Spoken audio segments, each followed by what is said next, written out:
Assalamualaikum warahmatullahi wabarakatuh. Bismillahirrahmanirrahim.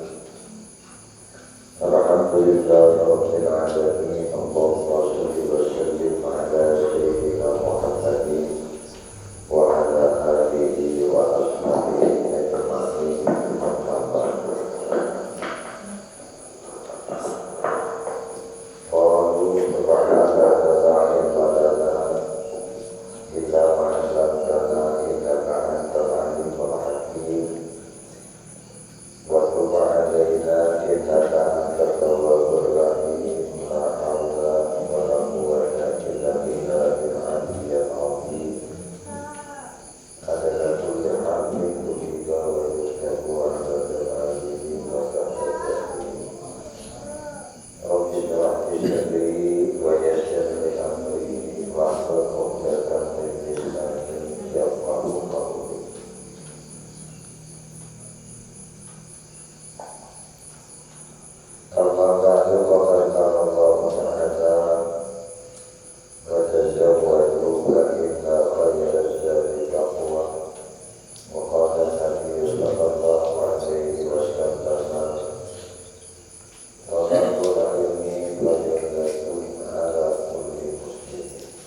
dan diwakilkan dan dikumpulkan di Madinah.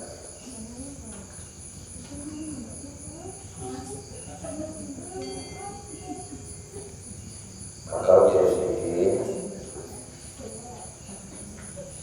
ketahuilah bahwasanya kewajiban pertama bagi orang mukallaf sudah lahir itu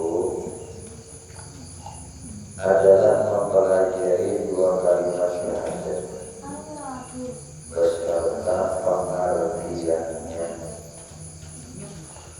dan menanamkan ke dalam keyakinan ini pertama yang utama bagi orang yang sudah balik, orang yang mukallaf, orang yang ditaklif oleh Allah, dibebani oleh Tuhan menjalankan perintah, menjauhi larangan. Itu namanya mukallaf. Mukallaf akil balik berakal lawan sudah sampai. Apa sampai? Maksudnya sampai dia sudah berdasarnya. Maka tanda balik itu salah satunya suara yang berubah. Kalau bunyinya kebijilan kajiannya dan datang haid. Kalau latihan datang mimpi biasa umumnya. Namun ada seseorang yang kadang-kadang mimpi basah, mimpi junub, terus jauh-jauh.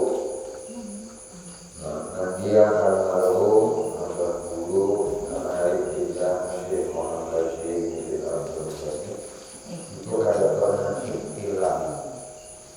Nanti iktilam itu udah sebeda kan mimpi dan nyawa. Jadi bagi sini itu ada umum, ada kebiasaan seorang anak. Ada kita mimpi dulu. Karena iktilam itu adalah was-was setan. Mimpi dulu tuh. Juga orang tuh bodoh lah, bodoh sebelum duit istighfar, baca ayat kursi, baca Fatihah 4, apalagi kalau baca surah sajadah, kalau baca surah muluk. During insya Allah ada berjalan. Kenapa? Karena kita meminta Qur'anmu dinas, marikinas, ilahinas, min syarril waswasil khannas. Was-wasnya jin dan was-was setan dan kita minta bantuan ditolongin Tuhan. Lalu kadang mau mimpi ikhtilam, mimpi junub. Karena mimpi junub itu gangguan syaitan. Lalu keluar dari surga dan itu. Jadi awal orang yang sudah balik itu bagi orang mukallaf itu mempelajari dua kalimat syahadat beserta pengertiannya. Jangan artinya aja, pengertiannya ada. Nah ini mengartinya itu kita tahu bacaan bila asyhadu naikati aku. Ada ilaha illallah, pada Tuhan selain Allah. Itu artinya, maknanya itu yang penting itu yang dikandung oleh makna asyhadu an la ilaha illallah ini. Itu paling penting. Pengertiannya dan menanamkan ke dalam keyakinannya. mencapakan bujur-bujur di dalam keyakinannya. Batu selanjutnya mempelajari pelajaran-pelajaran yang jelas seperti ilmu tauhid beserta sifat-sifat Allah, walaupun tanpa dengan mengemukakan dalil atau bukti. Ini mempelajari pelajaran-pelajaran yang jelas seperti ilmu tauhid itu pelajaran yang jelas, ilmu fikih itu pelajaran yang jelas, ilmu tasawuf itu pelajaran yang jelas. Jelas kenapa? Bilanya benar, akan menjelaskan orang ini selamat dunia akhirat. Itulah disebut oleh ulama pelajaran yang jelas.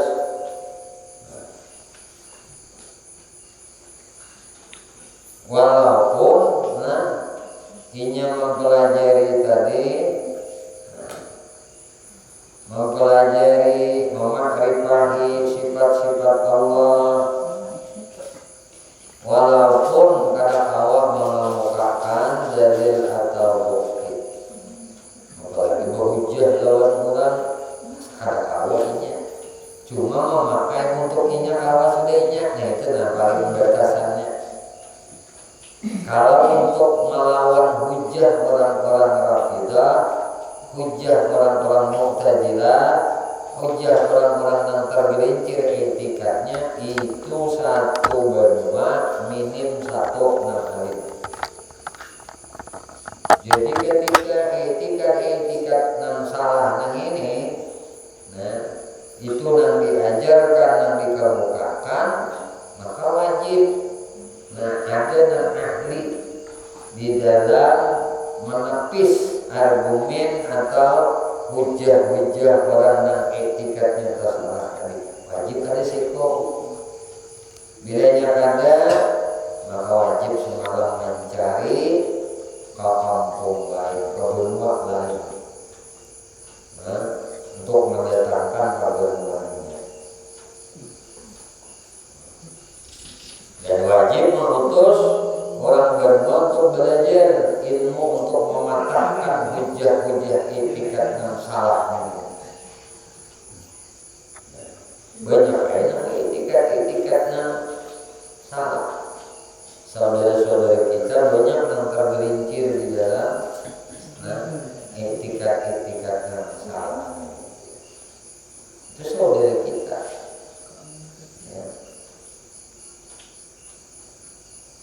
Lagi-lagi dulu tekankan, kali usah ikut kajian, mendengarkan ajaran-ajaran pahaman salafi wahabi, itu yang tersebut. Bila mendengar kurang bakal salah, kurang ilmu tergerus kita tempat. Kayak dulu umpati kajian kita aja, kajian ilmu Ahlus Sunnah wal Jamaah kurang banyak. Jangan umpati yang kali yang sedikit, umpati orang banyak.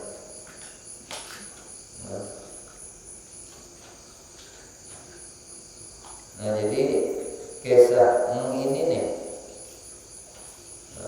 menanamkan kajian ilmu tauhid yang benar.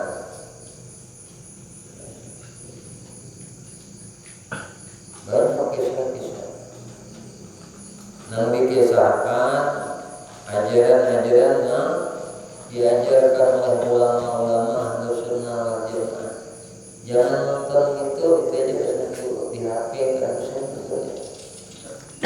Kalau itu ilmunya kalau membanding kayaknya. Kalau ujungnya bujur juga ini akhirnya kita ada mau lagi, Yasin ada mau lagi, gitu lah, Aulan ada mau lagi,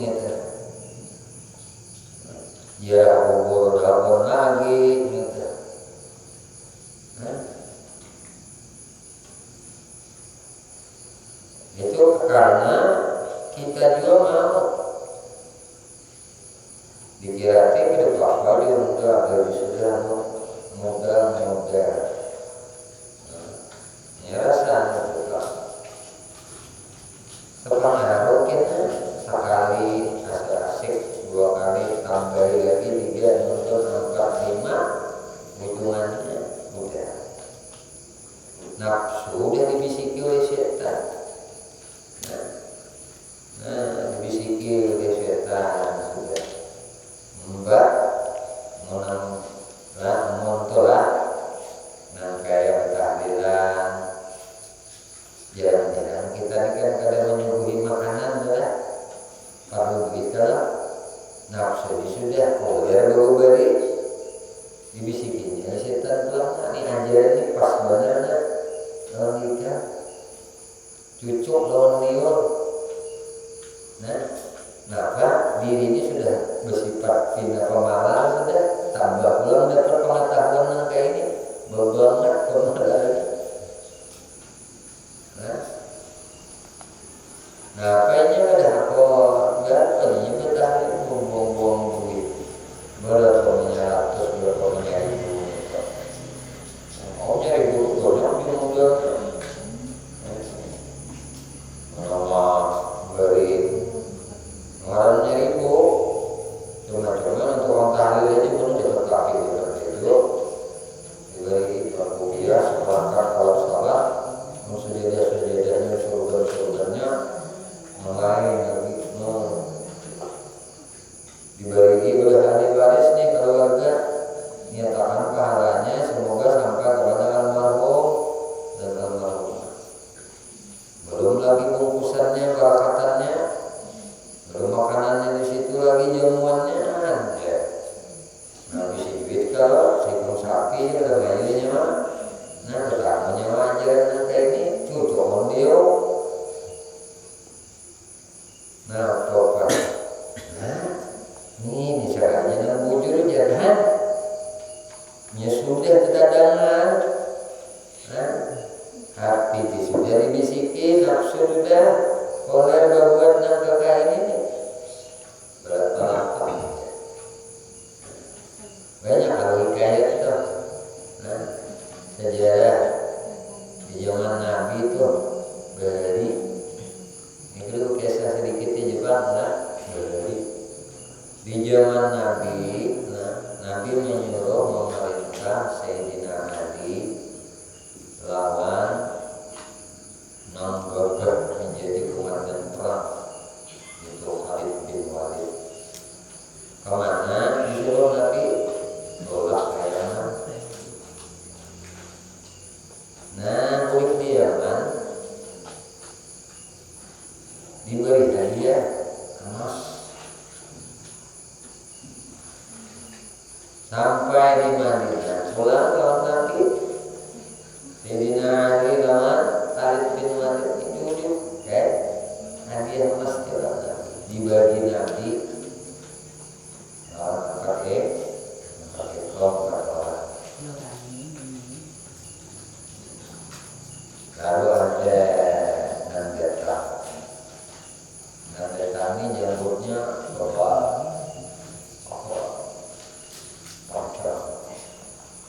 jingkrak kayak ini ciri-cirinya tuh kepalanya jidatnya bisa itu ciri-ciri yang di zaman Nabi sudah ada berdiri orang ya Muhammad ittaqillah. Wah ini nyamber Nabi. Muhammad takutlah engkau kepada Allah. Kami yang lebih berhak menerima bagian ini. Ada nomor 4 itu.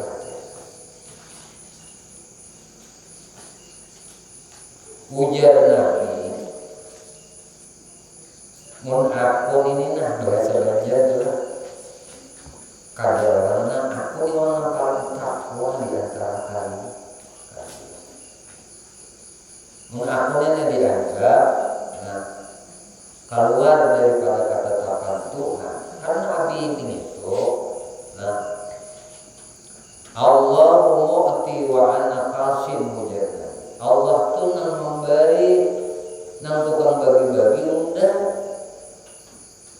Nabi bukan bagi-bagi. Makanya Sidin bernama Abdul Qasim. Kunyah Sidin itu kada boleh dingaran anak kita Abdul Qasim. Makna di dalam yang lebih lagi itu menunjukkan bahwasanya Allah yang mukti, Allah yang memberi. Nah, aku yang bukan bagi. Oh, ada, tidak, jing kerang. Banyak lagi ciri-cirinya. Nah,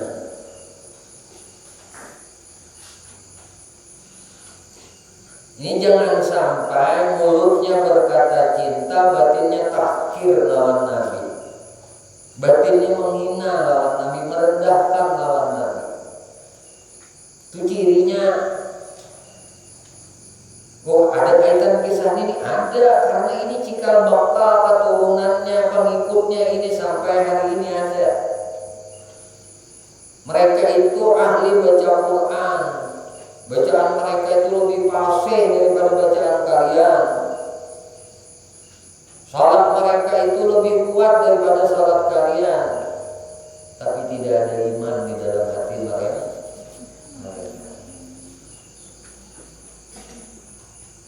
Mentakdir Nabi ini, merendahkan Nabi.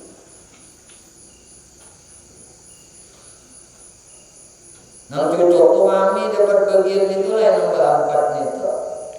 Kan menyuruh Nabi berbuat adil nih, seolah Nabi kada adil. Pada siapa lagi yang paling adil nih, makhluk yang paling adil selain pada Rasulullah. Berdiri pulang terlentang petenteng. Nabi itu lalu meninggalkannya lawan jamaah kelompok banyak nih. Marah sahabat Nabi, sarik sahabat Nabi. Ya Pak, mengambil akan hati Khalid bin Walid. Khalid bin Walid dipilihnya mengangkat cabut pedang panggal dulu dah.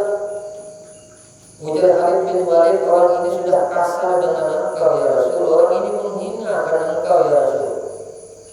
Apabila engkau izini aku penggal ya. Jangan dia. Nya masih sembahyang ya. Tapi ingat jangan kena dari inilah akan lahir kena orang-orang yang pandai baca Quran, bagus bacaannya.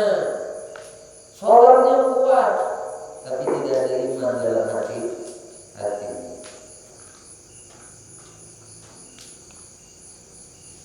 Ini akan sudah. Kisah aja untungnya saya lawan Nabi, tapi hatinya menghinakan Nabi. Buktinya orang memuji Nabi, orang bersalawat lawan Nabi, orang membacakan sejarah riwayat hidup Nabi, di padahalnya apa? Beda. Ziarah kubur Nabi padahalnya kafir. Ayo, pada menghina Rasulullah ini. Muntung kepada sunnah Nabi. Ciri mereka adalah paham etikatnya mujassim, musabbih, mentasabbuhkan Allah Subhanahu wa ta'ala. Madahkan Allah bisi ta'ala. Allah istiwa di aras, maka udah jelas darinya kita belajar kaji sifat Allah laisa kamitslihi syai'un wa lam yakun lahu kufuwan ahad. Lawan Nabi mulutnya kepada cinta, dalam batinnya takfir kepada Nabi, menghinakan, merendahkan Nabi. Lawan sesama muslim sedikit-sedikit kafir, sedikit-sedikit kafir, sedikit-sedikit kafir. Nyaman benar berkarung kafir lawan sesama orang. Hati-hati. Mereka ini terorganisir, mereka ini punya dana. Kalau mereka itu dakwah, itu ada pembiayanya. Lawan kita harus senawar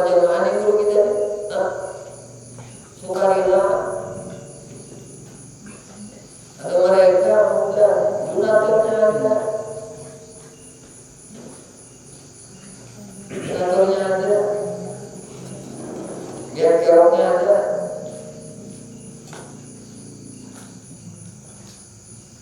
Jadi saudara kita itu udah doa 5 seharinya sembahyang aja. Jangan zaman Nabi itu Nabi bongkotnya sudah panggal dulu itu di tabasnya Khalid bin Walid.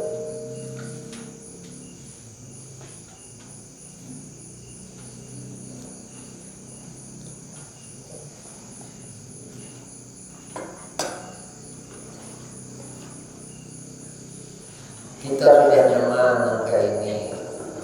Kita sudah pernah menyalahkan orang. Tapi kalau orang menyalahkan kita, itu wajib membela hak kita.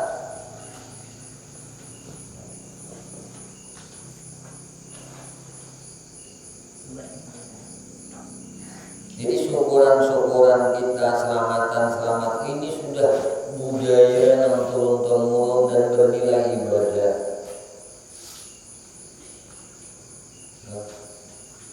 Alim orang bahari kalau pada kita ini mengikut orang bahari ini cukup.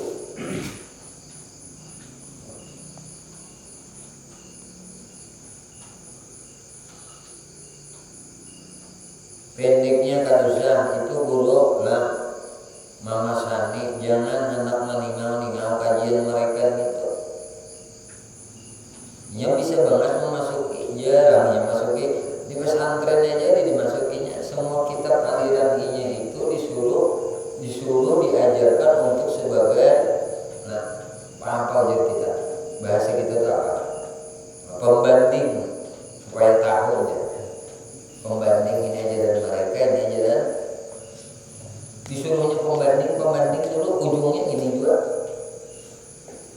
banyak maka susupan sudah. Makanya guru selektif benar di pesantren itu nyawa untuk mengajarkan kita apa terkait guru ya guru ini kami kita apa bila ada instruksi guru mengajarkan kita tidak akan bisa mengajarkan kita.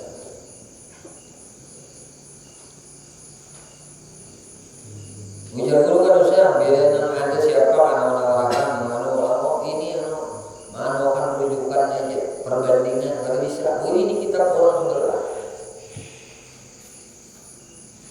Jangan mempelajari itu guru aja.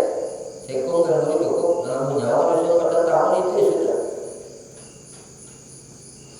Karena bilanya fungsi nyawa sudah menjadi sebagai seorang, sebagai mu'alim, sebagai seorang guru yang membimbing umat. Nah ini nyawa kajinya ya. Tapi nyawa mantap sudah. Ini diajarkan anak hanya belajar. Mau pernah gondiol gini. Maka dia guru kada boleh kada kajian sifat 20 wajib diajarkan di pesantren. Fikih Syafi'i wajib diajarkan di pesantren. Mazhab kita Syafi'i merujuk imam-imam ahlu sunnah wal jamaah. Jangan kebablasan. Mereka banyak duitnya.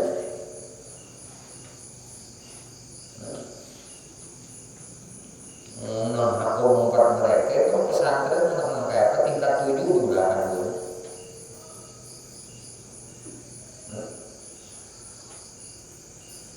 Nak minta masjid berapa buat dibangun akannya.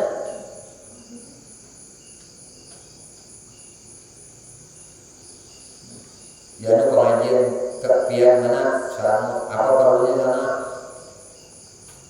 perlu masjid bangunkan masjid sana perlu apa bangunkan pesantren perlu apa gedung laboratorium bangunkan adanya tapi bukan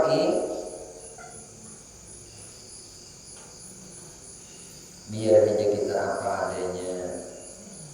Tetapi jika ilmuwan dan etika itu dalam kebenaran, kita meyakini kajian kita meyakini orang tua kita dahulu benar mereka itu dalam mengamalkan agama.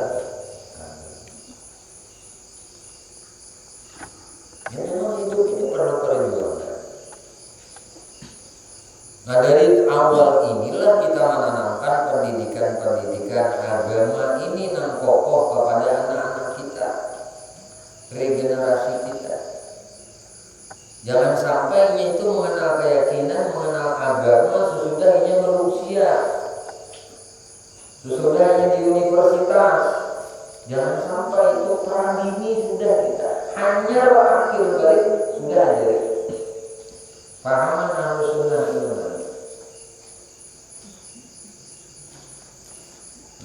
Dan mereka ini bikin jalannya, di instansi pemerintahnya masuki. Kalau dia kami hanya minta sebagian waktu, semuanya kami persiapkan dari sound systemnya, dari bahkan konsumsinya kami untuk bersilaturahim dulu kami sajikan. Minimal setiap kali pengajian kalau perlu berhadiah kepada kami. Orang-orang hanya hijrah. Nah, ini haram deh. Perlu juga kita ingat sejarah begitu perjuangan Nabi kita. Nah, sangat luar biasa mendakwahkan agama Allah ini sampai Nabi bunuh Nabi. Jadi momen ini kita nih dua ini sangat bersejarah. Bulan Agustus nih, ya Muharram, sejarah itu yang paling penting. Nabi kita hijrah dari Makkah ke Madinah ini penanggalan hijriah namanya. Ya Allah 1 Muharram Nabi ke Madinah. Sebelum sampai ke Madinah itu begitu rintangan yang sangat berat dihadapi Nabi. Coba kita renungkan bagaimana kondisi waktu Nabi keluar dari rumah, yang mana rumah itu sudah dikepung oleh orang-orang, anak muda, orang-orang yang kuat-kuat, yang gagah-gagah, dan ini menjadi perintah dari dedengkuk musyrikin. Dan mereka tangkap aja Muhammad itu kata mati memberi 100 ekor onta. Nah waktu itu Nabi kita Muhammad ada di rumah mengawali Nabi itu Abu Bakar Siddiq. Nabi panggil Sayyidina Ali masih muda. Ikam ganti akan tangkap burin ini. Jadi Nabi hijrah itu Nabi lawan Abu Bakar. Isuk pulang ditambahi pulang hadiahnya. Ingatnya surakan. Mapung. Sebelumnya Nabi bagaimana bahwa dua menginap, dua suruh dulu menginap. Penuh apa di situ binatang melata, penuh dengan kalajengking. Abu Bakar Siddiq. Nah, tapi baju Siddiq tak kalahkan kalau bukan kalajengking bukti berkah. Habis baju ini sudah untuk menapali lubang kalajengking ini karena Nabi kadang Nabi diikut kalajengking ini. Bulu sudah berdahulu meriksakan aman tahu ya. Ini susahnya tuh Nabi kita sebelum hijrah. Ini supaya kita ini mencintai Nabi sepenuh hati, sepenuh jiwa. Begitu berat dakwahnya Nabi mengajarkan syariat ini. Tapi karena orang-orang ini dididik oleh Nabi dengan tauhid yang lebih utama ditanamkan Nabi, maka ada buang gaya keyakinan mereka. Abu Bakar ragam papan dengan Nabi, Sayyidina Ali ragam papan. Orang-orang yang awal berislam itu semua anak kokoh keiman keyakinannya. Bilal bin Rabah hebat. Nah dilebahkan di padang pasir dicampur kalau ubah ada. Kenapa? Karena tauhid yang pertama ditanamkan, bukan menanamkan fikih. Fikih itu imbah hijrah Nabi ke Madinah sudah mantap iman. Hanya ada perintah perintah puasa, perintah berhaji, perintah berzakat itu sudah di sana, sudah di Madinah. Nalihnya tuh, lapahnya tuh. Ini satu Muharram, ingat kita mengenal akan sejarahnya. Tahun ini bulannya bertepatan dengan bulan 8 bulan Masehi, bulan Agustus. Dan jangan kita lupakan juga akan perjuangan pahlawan-pahlawan kita. Lebih banyak orang Islam, para ulama, para santri yang memperjuangkan kemerdekaan Republik Indonesia sampai titisan darah terakhir. Hubbul watan minal iman. Negara kita ini lain kayak negara Malaysia, lain kayak negara Singapura. Mereka itu merdeka atas pemberian Inggris. Kita ini datu-datu kita, ya Allah. Nah, kita Tuhan ini, kuitan kita ke atas sedikitnya gitu tertamu. Kayak apa susahnya hidup untuk menjadi orang merdeka. Dengan takbir Allahu Akbar bambu runcingnya, jadi bahwa hidup mati dengan hendak dijajah. Iman kalau namulah mati, wani mati itu dia iman. Jihad itu tumbuh karena apa? Karena tauhid. Bahkan aja pikir berdoro nyanyokinya negara aja ke jihad, banyak aja jalan-jalan ke surga itu alasannya lagi. Mempacang kematian dia juga lainnya nah lagi hidup. Mana perkara syariat aja, jahil aja terutama lain masalah ini. Kalau ini iman memancar. Jadi jangan coba ada satu pahaman, ada satu kelompok saudara kita yang hormat bendera jadi padahalnya haram. Nah kayaknya itu lahir di negara ini. Nah kayak kuitannya itu kan lahir di sini. Nah kayak datunya itu kan ikut memperjuangkan kemerdekaan ini. Kita kadang menjadikan tabut, kadang menjadikan Tuhan bendera. Tapi ini simbol.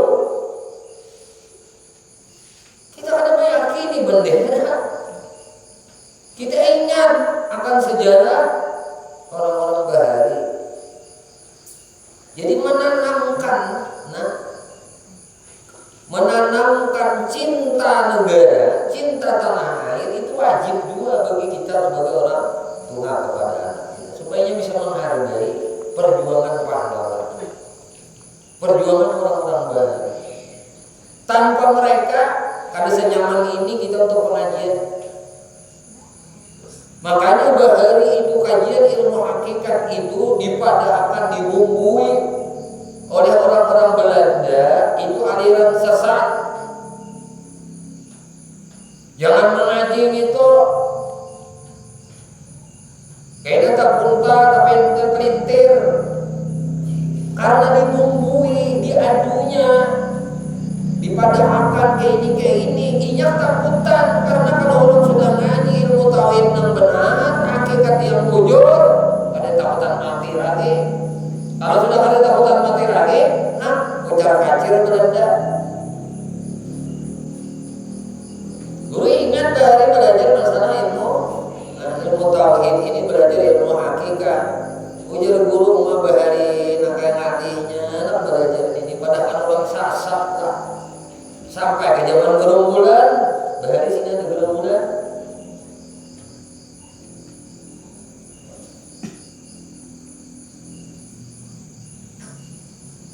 Kalau kita ada gerombolan, oh sini, oh pandangnya bahari. Ini menurut kisah mertua guru menurut kisah kuitan sini yang jadi bapak moral pusasi beduin.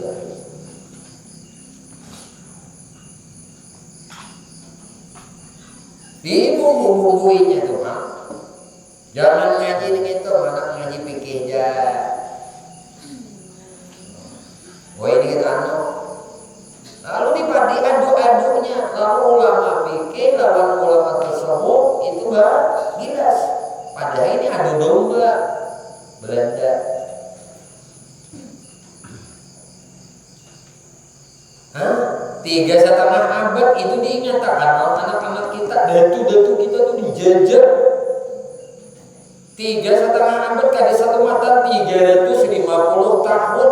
Ini amun kada dikisahkan, ini kada tahu arti menghargai pahlawan. Maka jangan heran, guru wajibkan di pesantren itu apel bendera walaupun kada hari Senin juga hari Sabtu. Supaya apa? Ika bisa menghargai perjuangan orang bahari. Dia 17 Agustus adakan sebuah ketangkasan yang tujuannya untuk mengenang akan sejarah perjuangan bahari.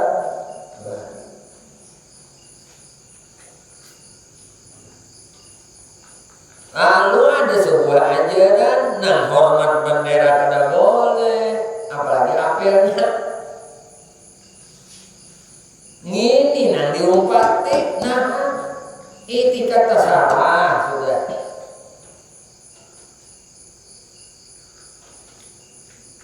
Ini penting banget kalau kita ya jujur guru, ya. Nah, sekarang dia mengkarenakan puluhan pesantren nak jadi apa jadi tuan guru letak adanya diminta maksudnya kita menyekolahkan anak tuh di pesantren. Setidaknya anak itu ada sudah ilmu pokok agama lawannya, ada filter sudah lawannya. Masalah keduniawiahan itu bukan berarti pondok pesantren itu meninggalkan ilmu keduniawiahan. Makanya diadakan pendidikan umum juga, adakan SMP, adakan senawiyah, adakan SMA Islamnya, SMP Islamnya, SD Islamnya. Ini supaya apa? Berimbang. Nah kalau ini sudah tergodok, terdidik pendidikannya dari agama, dari etikat yang benar, maka siapa aja yang mempengaruhi kada tergerus lagi.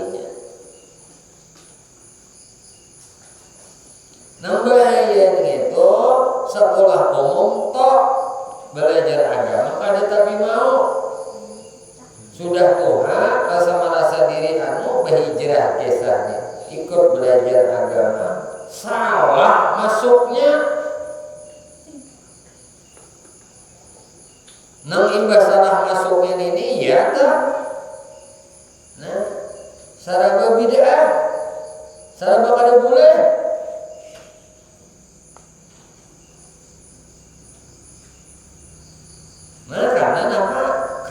Awali olehnya itu. Amun kita tuh kada tapi kawin juga mengajari anak cucu kita, keluarga kita, nah perkara ilmu agama, titip anak ke pesantren. Itu solusi yang terbaik.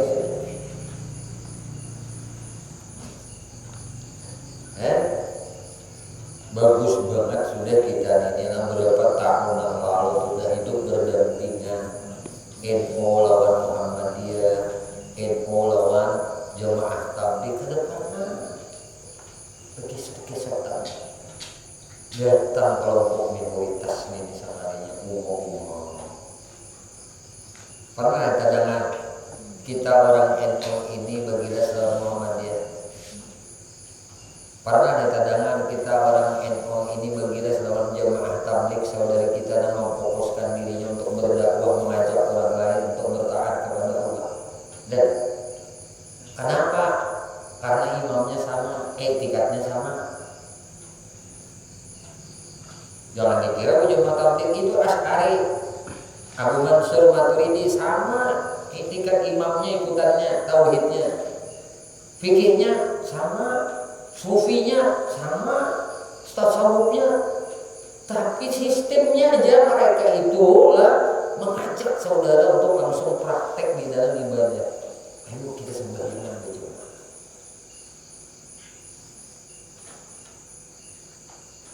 ajak saudara. Itu langsung awaknya ada pernah bergesek. Nah ini kan kebenaran sudah. Lalu ada yang minoritas kada sadar ini saudara kita yang minoritas ini diperalat oleh non muslim untuk mengobok-obok Islam Indonesia ini. Nah ini perlu lah menanamkan pendidikan agama.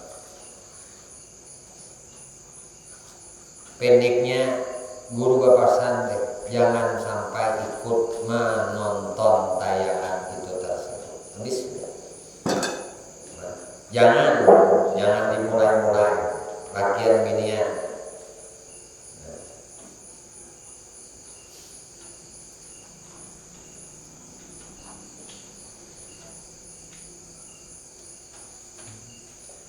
Kemudian mempelajari sarana-sarana atau alat yang dibutuhkan untuk menegakkan fardu-fardu agama. Misalnya rukun-rukun salat, puasa, syarat-syaratnya, juga tentang rukun-rukun zakat. Apabila harta telah mencapai nisabnya, walaupun di sana sudah ada pengurusnya. Juga mempelajari tentang hukum ibadah haji apabila dia memiliki kemampuan. Kemudian tentang hukum-hukum yang sering terjadi apabila yang bertujuan tentang berjual beli. Nah, anak perdagangan, anak berbisnis belajar khususnya yang berkaitan dengan riba itu wajib belajar. Jangan tahu hambus saja, tahu begawi aja, tahu usaha aja. Udah tahun ini haram kan? Mutasyabihat kan ini antara bainal halal wal haram. Subhat ngarannya. Tahu ini, berjual beli nangkainya haram hukumnya. Transaksi nangkainya haram hukumnya. Transaksi nangkainya riba hukumnya. Belajar itu nang gitu. Nah, itu ketika harus melakukan transaksi, disitulah ilmunya terpakai. Tapi kalau ilmu tauhid, saban hari, saban detik, saban saat. Ilmu tasawuf untuk pembersihan hati agar senantiasa ikhlas. Nah, kebersihan, kemurnian hati daripada sifat-sifat penyakit hati, sifat-sifat yang tercela, majmumah. Nah, itu kajian tersebut. Tauhidnya dia etikat keyakinan. Nah, benar. Fikihnya ya tadinya mana kaitan-kaitan. Jangan ikut. Nah, jadi punya kada tahu, betapun pas Allah hadza kering kuntum data.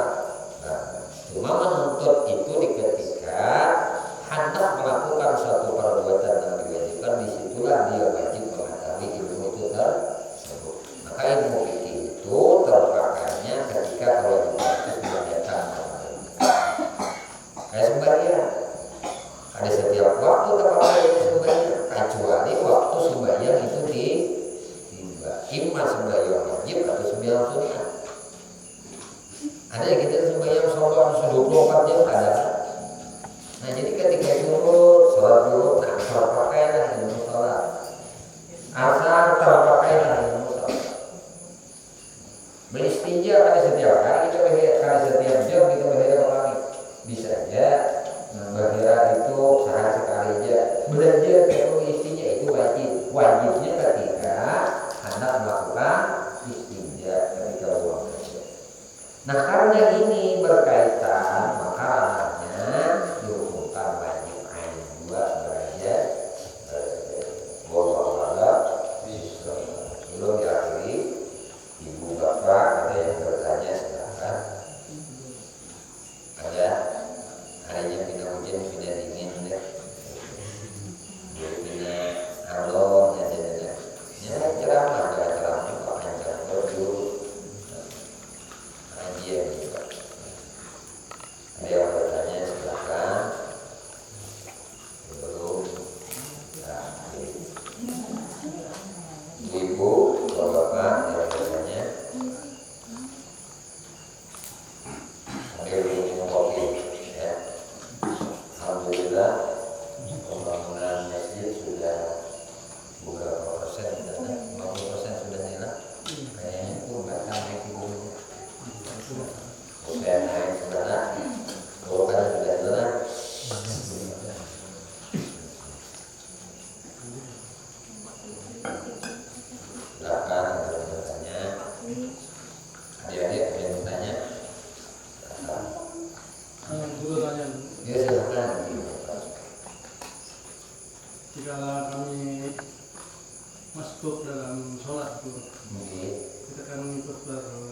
jamaah. Nggih. Sedangkan kita masuknya di rakaat kedua, Nggih. otomatis kan pas rakaat pertama bagi yang masuk ini tahiyat udah. Terus Iya, waktu masuk ke rakaat ketiga bagi yang sudah dulu, yang jamaah dulu, kita masuk kedua, Iya, iya. ya kan? Iya. Nah, sedangkan yang ketiga ini otomatis kan nggak tahiyat, kita harusnya kan tahiyat. Ini gimana anu bro? Iya. Nah, Jadi bismillahirrahmanirrahim, kajian dalam ilmu fikih bagi orang yang mengikut berjamaah. Nah, al-imam muti, imam itu diikuti, imam itu ditaati. Apa bagian imam diikuti. Kalau kita masbuk sebenarnya, taruh tadi salatnya maghrib kita, ya, salat maghrib. Kan salat maghrib ini witirnya sembahyang di waktu siang itu salat maghrib. Jadi siang itu ada salat witir, malam ada salat witir. Jadi salat witirnya siang itu adalah salat maghrib, malam ada witirnya. Maka sesudah salat isya, kalau mau sholat sunat silakan, sholat sunat apa aja, ya, dari ba'diyah. Tapi ingat tadi pesan guru kan kemarin, nah sebagaimana kita sama belajar kepada guru-guru kita, jangan mengutamakan yang tidak lebih utama. Jadi kalau sudah sholat isya tidak ada yang lebih utama kecuali ba'diyah isya. Hatta itu witir, hatta itu tahajud, hatta itu hajat, taubat, istikharah, itu pendeknya ba'da isya, ba'diyah isya, itu yang lebih utama. Jadi jangan ini diabaikan. Bersolat isya dikai, karena malam dia tahajudnya, ini kalau ini kepelintir namanya. Nah jadi tadi kalau kita masbuk, taruh tadi sholat maghrib 3 rakaat, rakaat kedua baru datang kita. Nah, kita ini baru rakaat pertama, sedangkan imam sudah rakaat kedua dengan jamaah. Kemudian imam tahiyat awal kan, rakaat kedua. Kita baru rakaat pertama, mestinya kan ikut tahiyat. Tapi karena imam tadi diikuti, ya ikut. Apakah kita ikut bacaan apa yang dibaca imam? Ya apa yang dibaca imam ikut. Ya, apa yang dibaca imam ikut. Kalau imam baca tahiyat awal, ya ikut baca tahiyat. At-tahiyatul mubarakatuh. Sampai assalamualaikum warahmatullahi wabarakatuh. Asyhadu an la ilaha illallah wa asyhadu anna Muhammadar Rasulullah. Allahumma shalli ala sayyidina Muhammad. Dah. Naik imam. Naik juga tidak. Berarti kita menuju rakaat kedua, imam menuju rakaat ketiga. Nah kemudian imam tahiyat akhir, kita tahiyat awal. Atau kita ketiga rakaatnya, nah taruh salat isya, ya, taruh salat isya. Kita baru 3 rakaat mestinya ini, tapi imam sudah tahiyat akhir, tetap diikut. Kalau maghrib itu tadi tahiyat semua nih. Rakaat pertama tahiyat, rakaat kedua tahiyat, imam sudah rakaat ketiga tahiyat akhir. Begitu berdiri lagi kita untuk menyempurnakan 3 rakaat.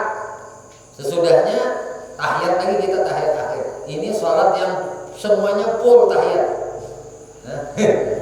Nah jadi imam itu diikuti. Nah kalau berbicara khilaf mazhab, ya. Khilaf mazhab. Dulu hadisnya ini sama, nah riwayat ini sama dengan, riwayat ini sama pada dengan kuat. Cuma ini hanya sebatas sebuah khazanah keilmuan kita, ya. Kita sudah ikut imam kita mazhab Syafi'i. Ya. Di zaman Nabi kan, Nabi sholat berjamaah dengan para sahabat. Ketika Nabi baca, sahabat-sahabat ada yang membaca juga di belakang Nabi.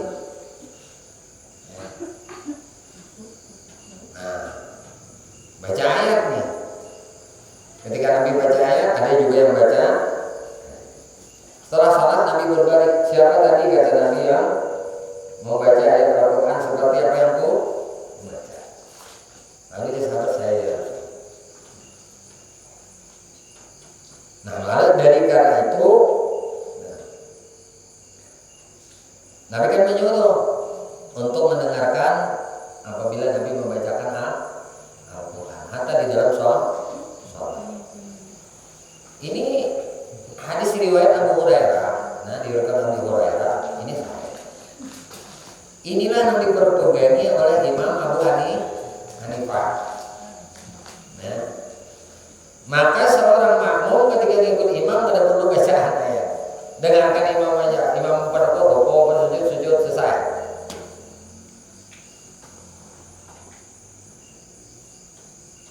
Nah, riwayat yang lain dari Abu Hurairah pulang dari Abu Hurairah lagi. Nah, ketika Nabi membaca Fatihah, selesai baca Fatihah, para sahabat membaca Fatihah juga dengan suara yang tidak nyaring, sebatas dari mendengar.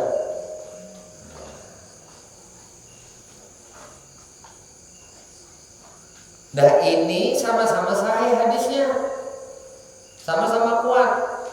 Hadis yang dari Abu Hurairah yang kedua ini diperpegangi oleh 3 imam, Imam Malik, Syafi'i, Ahmad bin Hanbal. Artinya yang ngikut imam top itu hanya pengikut Imam Abu Hanifah atau mazhab Hanafi. Itu kan ada bacaan 4 riwayat imamnya. Tapi mesti serumpun, wudunya kita presiden, pembatal wudunya presiden. Karena kita mazhab mayoritas Imam Syafi'i, makanya Imam Nawawi menengahi di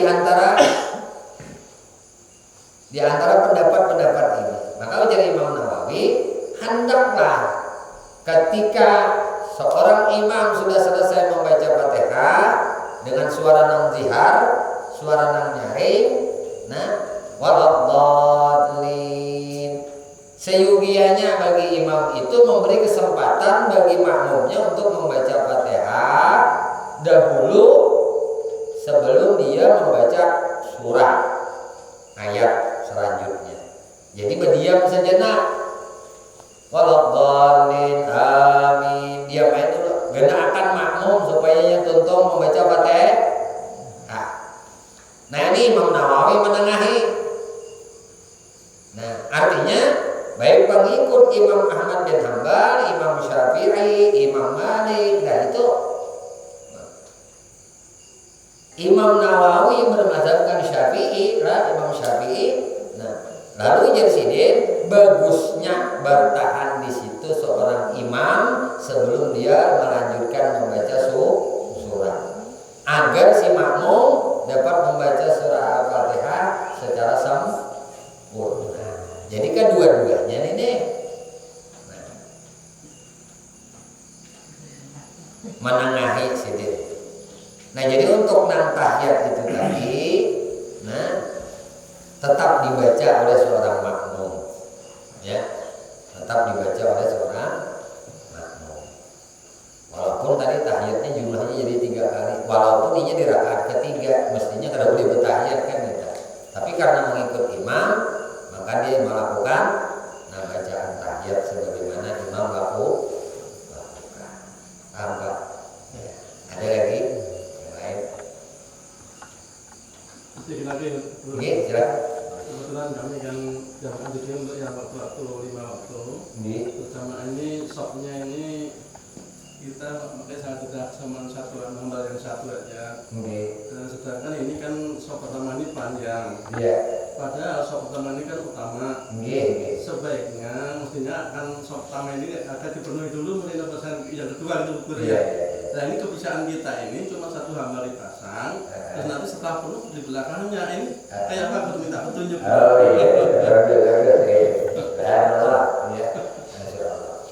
Bagaimanapun salat berjamaah itu shaf pertama itu lebih aula, lebih utama.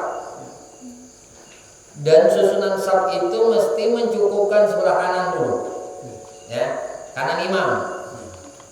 Kalau kita duaan aja, ya kanan imam, jangan kiri imam. Atau di bontotnya imam, di kantut imam kita makanya di kanan tuh namanya. Kalau imam sekantut, nggak apa-apa. Kan tadi gong sedikit ini kan, imam sini jalan kanan sini. Jangan di belakang ini mau berduaan aja. Jadi kanan dulu, so dari belakang imam so habis kanan, kiri lagi, penuh. Jangan mau ke belakang, jangan. Nah, ada perbedaan itu di malah di masalah salat apa? Salat jenazah hanya disuruh 3 saf. Kalau salat berjamaah mesti saf pertama dulu harus penuh, baru bisa dibelah. Pahami baik-baik ya. Nah, jadi jangan sampai kita melakukan salat berjamaah tapi tidak mengerjakan mencari yang lebih utama. Lebih utama itu pasti dia saf di depan. Ya. Oh, masuk sebelah sana misalnya, sini penuh sudah, sebelah kanan, koler ke ujung situ, kejauhan di jalan ke situ aja. Nah, berarti mulai saf baru, sedangkan saf pertama belum habis. Perkataan yang mengatakan kadesah itu terlalu ekstrim lah. Kadesah itu kita. Cuma ketidaksempurnaannya dalam ikut salat berjamaah. Jadi muka dulu penuh, diskan dulu. Nah, kalau ini sajadahnya sabutingnya jadi diurak, bu sajadah mulai rumah. Nah, solusinya tuh atau ini disambung 2. Saf pertama sambung 2, tanggung dulu aja. Di situ nonton lebih ke Bapak. Sambung lagi baru belakang. Nah, dan safnya tadi kanan dulu, kanan imam. Jadi dari saf kedua lagi kanan imam lagi, baru sampai kirinya imam. Penuh belum saf kedua, baru ke saf ketiga. Itu aturannya. Nah, dalam mencari keafdalan, salat berjamaah. Walaupun tadi orang yang di belakang imam tingkat 3 itu sah aja salat berjamaahnya, tapi dia tidak mendapatkan kaifiat keafdalan dalam salat berjamaah.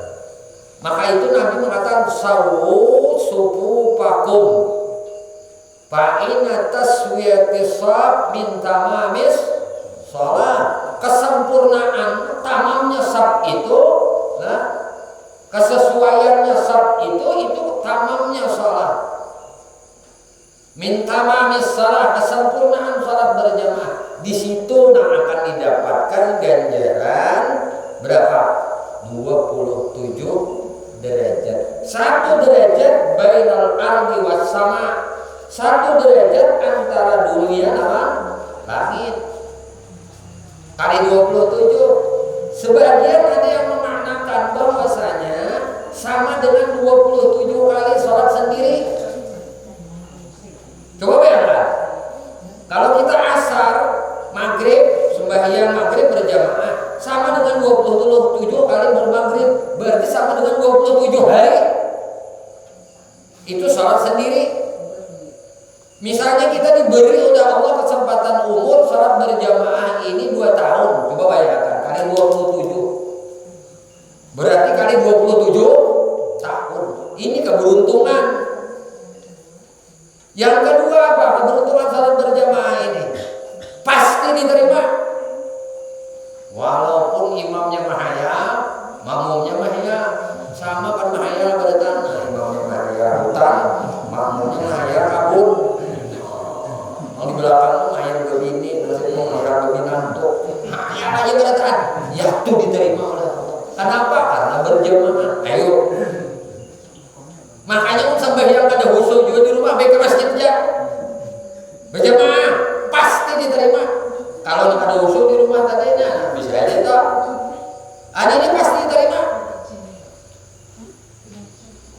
Nah mana aja bro, yang utama ya pembukaan sabnya. Nah mana pada Allah dapat anak keberkahan, nah sebelah kanan dulu, sebelah kanan dulu. Nah biar malaikat disapunya sebelah kanan dulu, disapu malaikat. Yang sebelah kiri, entah belakang, entah budi dikit.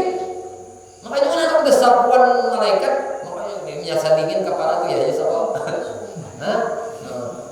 Dingin malaikat sapu aja jadi nyapu kepala. Barakat penting, makanya sangat penting sholat berjamaah. Nah, sangat penting. Yang kedua, hikmah berjamaah itu mengeratkan hubungan ukhuwah Islamiyah. Kita kesibukan itu masing-masing.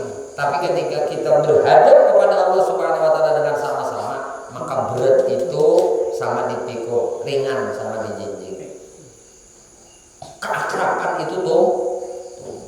Makanya guru mewajibkan di pesantren itu kekanakan wajib salat berjamaah. Bila ada salat berjamaah, sanksi. Karena ini kepekaan sosialnya akan kurang kalau orang tuh kada tapi mau salat berjamaah.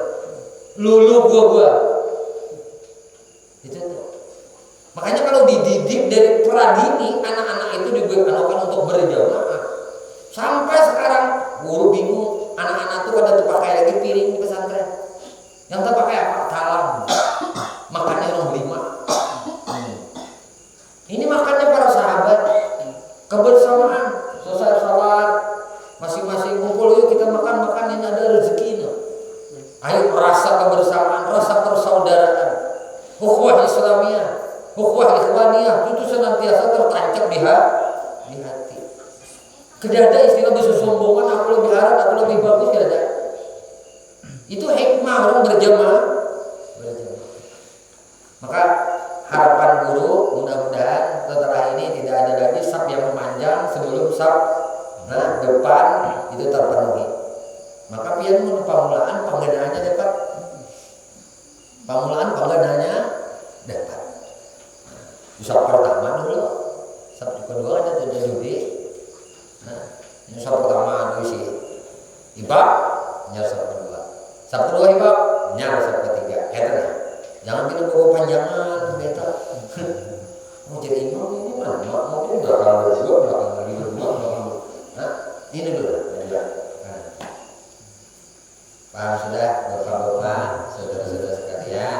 Nah, mudah-mudahan setelah ini lebih tertata lagi salat berjamaah kita, dan silahkan kita menunggu sejenak saudara-saudara kita di rumah yang belum sempat. Nah, karena mungkin ada kesibukan, tunggu sebentar di masjid.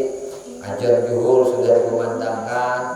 Nah, pengen salat berjamaah dengan banyak orangnya, ya diperkirakan ini kalau ditunggu saudara-saudara pun akan datang untuk ikut salat berjamaah. Ya baca-baca salawat kepada Nabi kah, ya istighfar kah,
zikiran, baca aja dulu. Nah,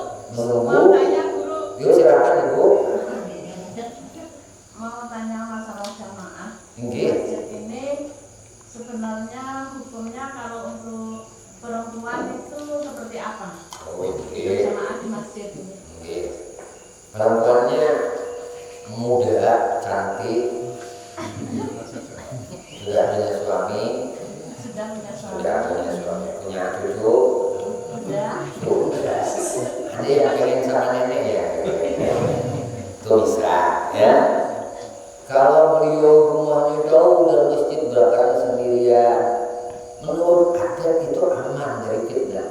Adat kita kampung ini, adat desa kita ini, kalau perempuan itu berangkat dari rumahnya walaupun 100 meter, 200 meter dari masjid, walaupun setengah kilo dari masjid, itu dia aman untuk menuju masjid, aman untuk menuju tempat sholat berjamaah. Ini tidak dihukumkan haram. Boleh perempuan ikut sholat berjamaah di masjid. Nah, jadi,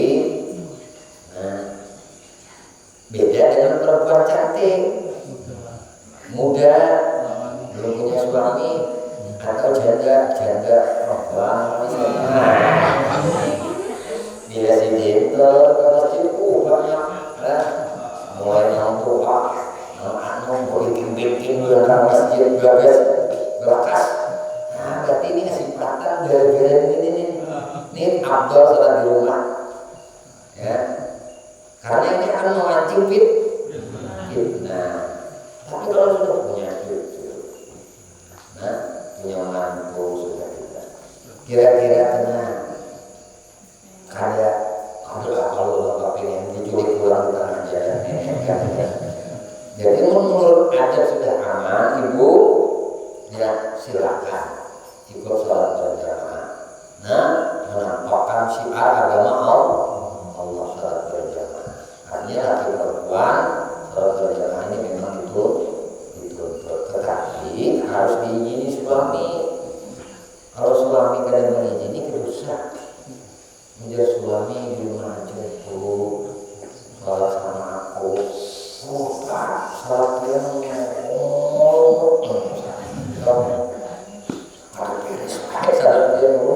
khusyuk kalau menjadi suaminya, khusyuk ada khusyuk aku suamimu.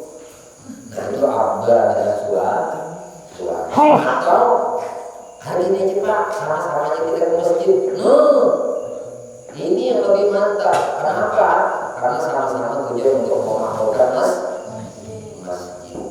Apalagi orang membangun masjid dengan bangunannya ini yang kita pegang, tapi makmurnya juga yang lebih utama. Ya, memang ada jaminan Nabi, man bana masjidan di dunia, banallahu baitan fil jannah. Siapa yang membangunkan masjid di dunia, maka Allah akan membangunkan rumah di dalam surga. Itu orang membangunnya.